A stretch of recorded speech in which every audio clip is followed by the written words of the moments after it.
Sketch திமுகவுக்கு தான் போட்டாரு அமித்ஷா. ஆனா எடப்பாடிக்கு எதிரா திரும்பிருச்சே.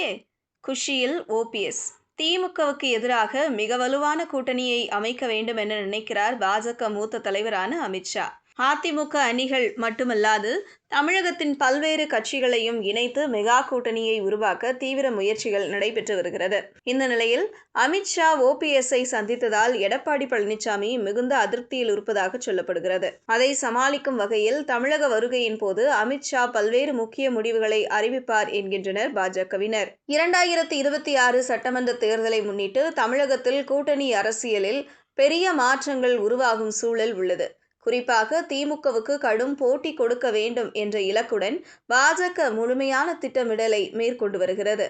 கடந்த மக்களவைத் தேர்தலில் அதிமுகவும் பாஜகவும் தனித்தனி போட்டியிட்டது. பல்வேறு தொகுதிகளில் இவ்விரு கட்சிகளும் சேர்த்து பெற்ற வாக்குகளை விட திமுக குறைவான வாக்குகளை பெற்றிருந்தாலும் வாக்குகள் பிரிந்ததால் திமுக வெற்றி பெற்றது. இந்த நிலை மீண்டும் நிகழக்கூடாது என்ற எண்ணமே பாஜக உயர்மட்ட தலைவர்களின் எண்ணமாக உள்ளது. இந்த நிலையில்